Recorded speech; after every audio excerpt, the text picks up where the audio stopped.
Hello दोस्तों, आप सभी का हमारे यूट्यूब चैनल डीके पाठशाला में स्वागत है। तो दोस्तों, जैसा कि आपने थंबनेल देख लिया होगा, दोस्तों आज भी हम बात करने वाले हैं जो आपका एग्जाम होने वाला एनटीपीसी CB2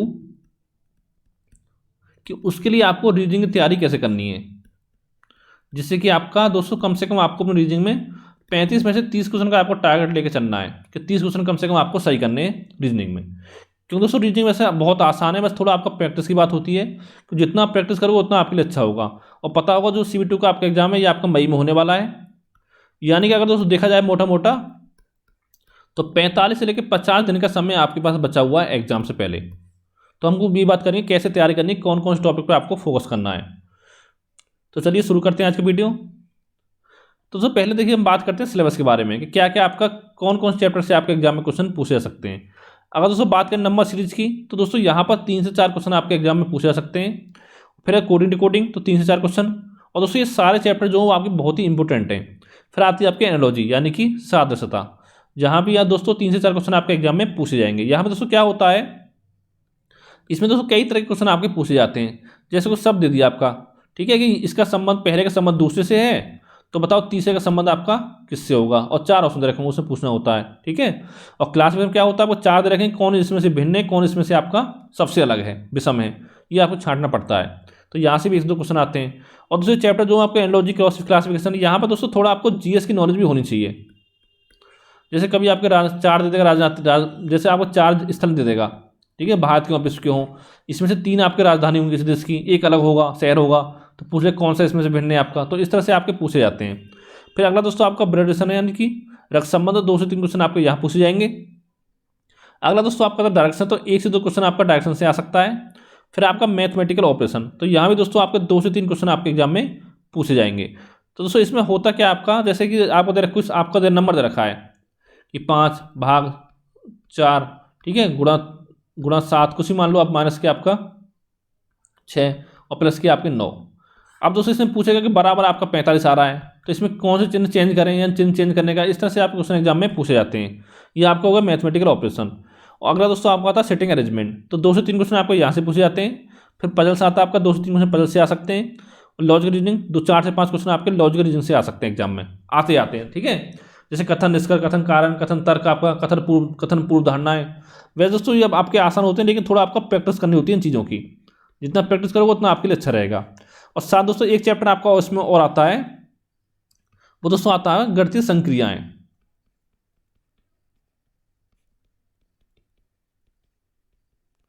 दोस्तों वैसे चैप्टर जो गणितीय तर्क शक्ति, वैसे दोस्तों चैप्टर जो होता है आपका यानी कि मैथमेटिकल रीजनिंग।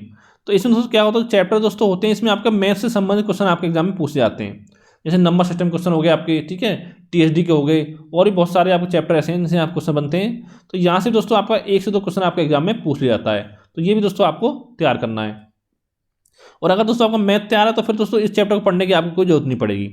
इसके बाद दोस्तों अगला आपका आता है डाटा सफिशिएंसी, जहाँ से कि आपके 2 से 3 क्वेश्चन एग्जाम में पूछ ले जाते हैं। जैसे दोस्तों आपको 2 ऑप्शन दे रखा है, A और B दे रखा है, आपसे पूछेगा कि कौन से इसमें से ऑप्शन से आपका इस क्वेश्चन का आंसर निकल सकता है, A से या B से या दोनों से। इस तरह से क्वेश्चन आपके बनते हैं। फिर दोस्तों आपका वर्ड अरेंजमेंट होता है, यहाँ पर 4-5 वर्ड दे देगा, उसको क्रम से लगाओ, ठीक है। फिर दोस्तों अल्फाबेट, 1 से 2 क्वेश्चन यहाँ से आ जाएगा आपका। रैंकिंग, 2 से 3 क्वेश्चन आपका रैंकिंग से पूछे जाएंगे।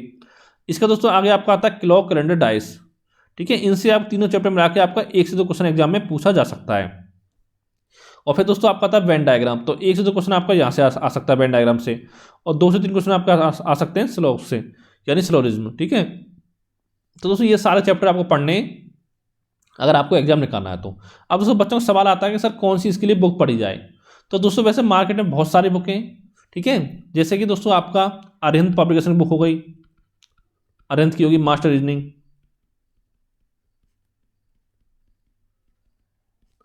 एक दोस्तों बुक आपकी KP सिंह आती है, इसको भी पढ़ सकते हो आप। एक दोस्तों आपकी आती है RS अग्रवाल, इसको भी पढ़ सकते हो चाहो तो। और एक दोस्तों आपकी आती है लूसेंट की, उसको भी पढ़ सकते हो। और अगर इसके अलावा कोई दोस्तों कोई बुक हो तो उससे भी आप पढ़ सकते हो। अब दोस्तों मेन दिक्कत क्या होती है, देखो बहुत सारे चैनल आपके से बताते हैं यूट्यूब पर कि आपका नॉन वर्बल के क्वेश्चन आपको सॉल्व कराते हैं।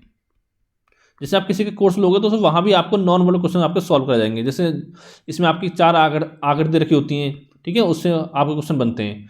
तो दोस्तों आपको साफ साफ बता दूं कि जो आपका नॉन वर्बल रीजनिंग है वो दोस्तों आपका एनटीपीसी CB2 के एग्जाम में सिलेबस में नहीं है और ना ही आपका CB2 के सिलेबस में है।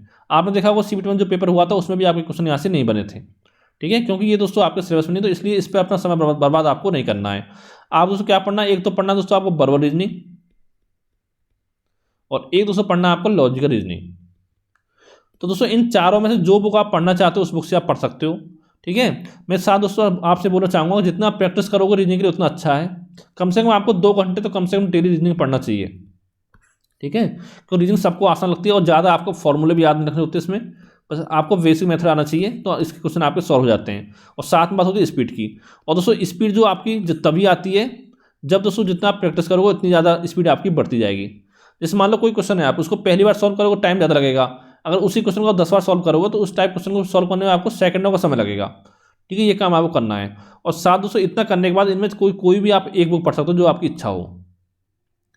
इसका दोस्तों आपको एक काम और करना है, आपको याद होगा जो आपका CBT1 के पेपर हुए थे जो कि आपका 28 दिसंबर 2020 से लेके 31 जुलाई 2021 तक आपके हुए थे, और इसमें दोस्तों टोटल आपकी 133 शिफ्ट आपकी हुई थी, यानी इसमें आपका 35 यानी 30 क्वेश्चन पूछे गए थे रीजनिंग से, ठीक है। अगर दोस्तों देखा जाए मोटा मोटा तो लगभग आपको 4000 क्वेश्चन के आसपास आपके एग्जाम में पूछे गए थे रीजनिंग से, ठीक है। तो दोस्तों इसमें जितने क्वेश्चन आप पूछे गए इन सबको आप प्रैक्टिस करना है, क्योंकि हो सकता है बहुत सारे क्वेश्चन दोस्तों यहाँ से देखने को आपको मिल जाएं, बस आपको संख्या चेंज हो सकती हैं लेकिन जो आपका पैटर्न है वो आपका सेम रहेगा, ठीक है। और दोस्तों इतना कहना चाहता हूँ, अगर तो चलो मान लो आपने 4000 क्वेश्चन पूछे गए, अगर ये सिर्फ आपने ये 4000 क्वेश्चन भी सॉल्व कर लिया अच्छे से तब भी दोस्तों बहुत ज़्यादा आपको हेल्प मिल जाएगी। बस आपको बेसिक कॉन्सेप्ट अपना क्लियर होना चाहिए, क्योंकि इससे बाहर पैटर्न से मुश्किल ही आपको एग्जाम में क्वेश्चन बनेगा, ठीक है। इतना करना है। अगर दोस्तों आपने इतना कर लिया तो यकीन मानो आप 30 क्वेश्चन कम से कम आप एग्जाम में करके आओगे, अगर आपकी स्पीड सही है तो। स्पीड अगर दोस्तों यानी कि 30 क्वेश्चन को अगर 30 मिनट में करते हो तो भी दोस्तों आपके लिए बहुत है, ठीक है। तब भी आप आराम से इस क्वेश्चन को सॉल्व कर सकते हो अगर 30 क्वेश्चन आप करो रीजनिंग के और उसमें 30 मिनट का समय लगे आपको। तो दोस्तों यही आपको जानकारी देनी थी। अगर दोस्तों कोई और सवाल आपका हो तो नीचे कमेंट करके आप पूछ सकते हो। तो थैंक यू फॉर वॉचिंग।